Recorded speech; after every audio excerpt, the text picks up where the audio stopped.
ವತಿಯಿಂದ ಪ್ರೊಟೆಸ್ಟ್ ಅನ್ನ ನಡೆಸಲಾಗ್ತಾ ಇದೆ ಮನ್ರೇಗಾ ಹೆಸರು ಬದಲಾವಣೆ ವಿಚಾರವಾಗಿ. ಆದ್ರೆ ಇನ್ನೊಂದು ಕಡೆ ಸರ್ಕಾರದ ವಿರುದ್ಧ ಬಿಜೆಪಿ ಮತ್ತೆ ಜೆಡಿಎಸ್ ಕೂಡ ಸಮರವನ್ನ ಸಾರಿದೆ. ಮೊನ್ನೆ ರಾಜ್ಯಪಾಲರಿಗೆ ಅಡ್ಡಿಪಡಿಸಿದವರ ವಿಚಾರವಾಗಿ ಈಗ ಅವರನ್ನ ಅಮಾನತುಗೊಳಿಸಬೇಕು ಅಂತ ಹೇಳಿ ಈಗ ಪಟ್ಟು ಹಿಡಿದು ಕೂತಿದ್ದಾರೆ.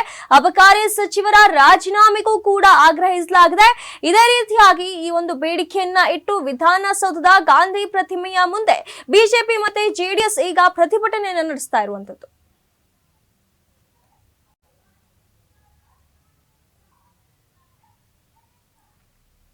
ಜನತಾ ಪಾರ್ಟಿ ಹಾಗೂ ಜಾತ್ಯತೀತ ಜನತಾದಳ ಎರಡೂ ಪಕ್ಷಗಳು ಒಗ್ಗೂಡಿ ಕಿಕ್ ಬ್ಯಾಕ್ ಸರ್ಕಾರಕ್ಕೆ ಹೇಳಿ ಧಿಕ್ಕಾರ, ಕಿಕ್ ಬ್ಯಾಕ್ ಸರ್ಕಾರಕ್ಕೆ ಹೇಳಿ ಧಿಕ್ಕಾರ, ಮಂತ್ಲಿ ಮರಿ ಸರ್ಕಾರಕ್ಕೆ ಹೇಳಿ, ತಿಮ್ಮಾಪುರ್ಗೆ ಹೇಳಿ ಧಿಕ್ಕಾರ,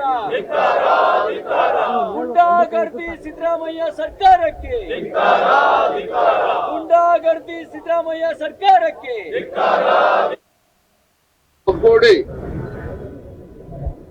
ಈ ಒಂದು ಗುಂಡಾ ಕಾಂಗ್ರೆಸ್ ಸರ್ಕಾರದ ವಿರುದ್ಧ, ಒಂದು ಭ್ರಷ್ಟ ಕಾಂಗ್ರೆಸ್ ಸರ್ಕಾರದ ವಿರುದ್ಧ ಇವತ್ತು ನಾವು ಪ್ರತಿಭಟನೆಯನ್ನು ನಾವು ಮಾಡ್ತಾ ಇದ್ದೇವೆ.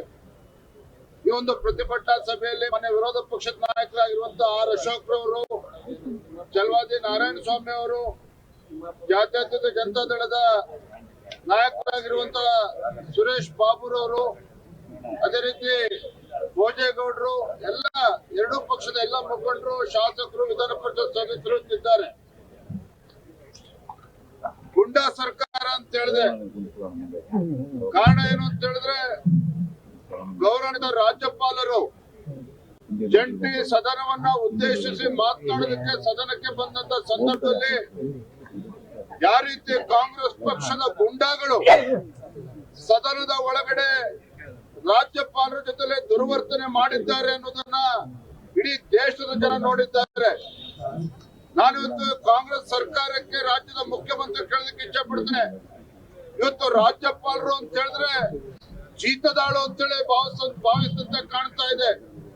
ಇನ್ನೂ ಕೂಡ ಈ ಕಾಂಗ್ರೆಸ್ನವರು ಇಂದಿರಾ ಗಾಂಧಿಯ ಏನೋ ದಿನಗಳು ಇತ್ತು, ರಾಜ್ಯಪಾಲರನ್ನ ಜೀತದಾಳು ತರ ನೋಡ್ಕೊಳ್ತಾ ಇದ್ರು. ಇನ್ನೂ ಅದೇ ಭ್ರಮೆನಲ್ಲಿ ಇವತ್ತು ಸಿದ್ದರಾಮಯ್ಯ ಸರ್ಕಾರ, ಕಾಂಗ್ರೆಸ್ ಸರ್ಕಾರ ಇದ್ದಂತೆ ಕಾಣ್ತಾ ಇದೆ.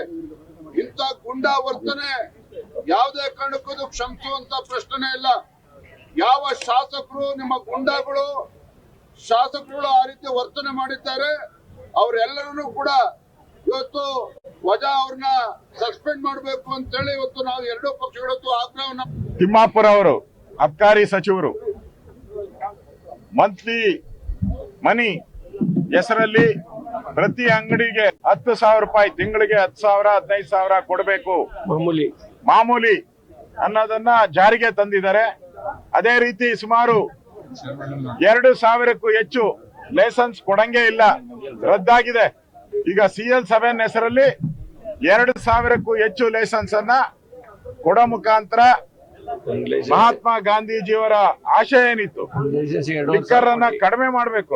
ಆದ್ರೆ ಈ ಕಾಂಗ್ರೆಸ್ ಸರ್ಕಾರ ಬಂದ ಮೇಲೆ 2.5 ಕೋಟಿ, ಒಂದೊಂದು ಲೈಸೆನ್ಸ್ಗೆ 2.5 ಕೋಟಿ ಹಣವನ್ನ ಕೊಡೋ ಮುಖಾಂತರ ಲಂಚ ತಗೊಂಡು ಸುಮಾರು ನಾವ್ ಹೇಳ್ತಾ ಇದ್ರಿ 2,000-3,000 ಕೋಟಿ. ಈಗ ಲಿಕ್ಕರ್ ಅಸೋಸಿಯೇಷನ್ ಏನಿದೆ ಅವರೇ ಹೇಳ್ತಾ ಇದ್ದಾರೆ ಕಂಪ್ಲೇಂಟ್, 6,000 ಅಧ್ಯಕ್ಷರು 6,000 ಕೋಟಿ ಇದುವರೆಗೂ ತಿಮ್ಮಾಪುರ ಅವರು ಕಲೆಕ್ಟ್ ಮಾಡಿದ್ದಾರೆ. ಈ ಹಣ ಯಾರಿಗೋಗಿದೆ? ತಿಮ್ಮಾಪುರ ಅವ್ರಿಗೆ ಎಷ್ಟು ಹೋಗಿದೆ, ಕಾಂಗ್ರೆಸ್ ಪಾರ್ಟಿಗೆ ಎಷ್ಟು ಹೋಗಿದೆ, ಮುಖ್ಯಮಂತ್ರಿಗೆ ಎಷ್ಟು ಹೋಗಿದೆ? ಈಗ ಆ ಲಿಕ್ಕರ್ ಅಧ್ಯಕ್ಷರು, ಅಸೋಸಿಯೇಷನ್ ಅಧ್ಯಕ್ಷರು ಈಗ ಮುಖ್ಯಮಂತ್ರಿಗಳನ್ನ ಭೇಟಿ ಮಾಡಿ ಮನವಿ ಕೊಟ್ರು. ಆದ್ರೆ ಏನು ಉಪಯೋಗ ಆಗ್ಲಿಲ್ಲ. 6 ತಿಂಗಳಿಂದ ನಾಳೆ ಬಾ ಅಂದ್ರು. ಈಗ ಅವರು ರಾಹುಲ್ ಗಾಂಧಿ ಅವರಿಗೆ, ನಿಮ್ ಸರ್ಕಾರದ ಮಾನ ಮರ್ಯಾದೆ ಕರ್ನಾಟಕದಲ್ಲಿ ಹೋಗ್ತಾ ಇದೆ, ಮಾನ ಮರ್ಯಾದೆ ಉಳಿಸ್ಕೊಳ್ಳಿ ಅಂತೇಳಿ ರಾಹುಲ್ ಗಾಂಧಿಗೆ ಹೋಗಿ ಭೇಟಿ ಮಾಡ್ತಾ ಇದ್ದಾರೆ, ಪ್ರಧಾನಮಂತ್ರಿಗೆ ಹೋಗಿ ಭೇಟಿ ಮಾಡ್ತಾ ಇದ್ದಾರೆ, ರಾಷ್ಟ್ರಪತಿಗೆ. ಅಂದ್ರೆ ಕರ್ನಾಟಕದ ಮಾನ ಮರ್ಯಾದೆಯನ್ನ ಈ ತಿಮ್ಮಾಪುರ ಅವರು ಮತ್ತೆ ಮುಖ್ಯಮಂತ್ರಿಗಳು ಹರಾಜ್ ಹಾಕ್ಬಿಟ್ಟಿದ್ದಾರೆ. ಇಡೀ ರಾಜ್ಯದಲ್ಲಿ ಬೀದಿಯಲ್ಲಿ ಲಿಕ್ಕರ್. ಮೊನ್ನೆ ಯಾರೋ ಹುಬ್ಳಿಯಲ್ಲಿ ಒಂದು ಸಮಾವೇಶ, ಮನೆ ಹಂಚಿಕೆ ಸಮಾವೇಶ, 1 ಲಕ್ಷ ಜನ ಸೇರಿದ್ದಾರೆ ಅಂದ್ರು. ಅಲ್ಲಿನೊಬ್ಬ ಇನ್ಸ್ಪೆಕ್ಟರ್ ಟ್ವೀಟ್ ಮಾಡಿದ್ದಾನೆ, ಎಣ್ಣೆ ತಗೊಂಬಂದ್ ಎಲ್ಲ ಹಂಚ್ಬಿಡಿ ನೀವು. ಅಫಿಷಿಯಲ್ ಆಗಿ ಟ್ವೀಟ್ ಮಾಡಿದ್ದಾನೆ. ಅಫಿಷಿಯಲ್ ಆಗಿ ಅವರ ಟ್ವಿಟರ್ ಅಕೌಂಟ್ ಇಂದ ಇಲ್ಲಿ 1 ಲಕ್ಷ ಜನ ಬರ್ತಾ ಇದ್ದಾರೆ, ಆ ಎಲ್ಲವನ್ನ ಎಣ್ಣೆಯನ್ನ ಹಂಚ್ಬಿಡ್ರಿ, ಎಲ್ಲ ಖಾಲಿ ಮಾಡ್ಗಳಿ ಅಂತೇಳಿ. ಇವತ್ತು ರಾಜ್ಯದಲ್ಲಿ ಇರ್ತಕ್ಕಂಥದ್ದು ಒಂದು ದುಂಡಾವರ್ತಿ ಸರ್ಕಾರ, ಕಮಿಷನ್ ಸರ್ಕಾರ, ಕರಪ್ಷನ್ ಸರ್ಕಾರ, ಒಂದು ಲೂಟಿ ಸರ್ಕಾರ. ಇದನ್ನು ನಾವ್ ಹೇಳ್ತಿಲ್ಲ, ರಾಜ್ಯದಲ್ಲಿ ಜನ ಮಾತಾಡ್ತಿದ್ದಾರೆ. ನೀವು ನೋಡಿದ್ದೀರಿ, ನಮಗೆ ಕೆಲವರು ಬಹಳ ಸ್ನೇಹಿತರುಗಳು ಕಾಂಗ್ರೆಸ್ ಅಲ್ಲಿ ಇದ್ದಾರೆ, ಬೇರೆ ಎಲ್ರಿಗೂ ಇದಾರಲ್ಲ ಗೊತ್ತಿಲ್ಲ, ನನಗಂತೂ ಇದ್ದಾರೆ. ಪಾಪ ಬಹಳ ಸಂತೋಷ ವ್ಯಕ್ತಪಡಿಸ್ತಾರೆ. ನಾವು ಮಾತಾಡಿದ್ರೆ ಫೋನ್ ಮಾಡಿ ಹೇಳ್ತಾರೆ, ಅಣ್ಣ ಬಿಡಿಬೇಡ್ರಿ ನನ್ನ ಮಕ್ಕಳನ್ನ ಅಂತಾರ ಅವರು. ನಾನ್ ಹೇಳಲ್ಲ, ಅದು ಆ ಭಾಷೆ ನಾನ್ ಹೇಳಲ್ಲ.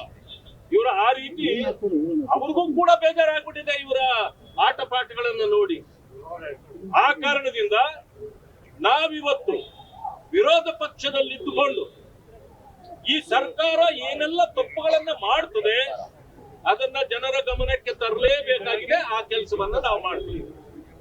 ಒಂದೊಂದಾಗಿ ನೋಡಿ, ನಾವು ವಿರೋಧ ಪಕ್ಷದವರು ಯಾವುದಾದ್ರೂ ಒಂದು ವಿಚಾರವನ್ನ ತೆಗೆದುಕೊಂಡು ಹೋರಾಟ ಮಾಡಬೇಕು, ಜನರಿಗೆ ತಿಳಿಸ್ಬೇಕು ಅಂತ ಹೇಳಿದ್ರೆ ತಿಂಗಳಿಗೊಂದು ಬರ್ಬೋದು ವಿಷಯ ಅನ್ಕೊಂಡ್ರೆ ದಿನಕ್ಕೆ 4 ಬರ್ತದೆ. ನಾವು ಒಂದನ್ನೂ ಸರಿಯಾಗಿ ಅಂತ್ಯ ಕಾಣ್ಲಿಕ್ಕೆ ಕಾಣ್ಲಾರ್ದ ಪರಿಸ್ಥಿತಿ ಉದ್ಭವ ಆಗಿದೆ. ಈಗಾಗಲೇ ನಾವ್ ಹೇಳಿದ್ವಿ, ಎಕ್ಸೈಸ್ ಮಿನಿಸ್ಟರ್ 4,000 ಕೋಟಿ ಲೂಟಿ ಮಾಡಿದ್ದಾರೆ. ನಾವ್ ಹೇಳಿದ್ದು ತಪ್ಪಾಗೋಯ್ತು, ಅದಿನ್ನೂ ಜಾಸ್ತಿ ಆಗ್ಬಿಟ್ಟಿದೆ. 6,000 ಕೋಟಿ ಅಂತ ಹೇಳಿ ಎಕ್ಸೈಸ್ ಕಾಂಟ್ರಾಕ್ಟರ್ಸ್ ಅಸೋಸಿಯೇಷನ್ ಅಧ್ಯಕ್ಷರೇ ನೇರಾನೇರವಾಗಿ ಹೇಳ್ಬಿಟ್ಟಿದ್ದಾರೆ.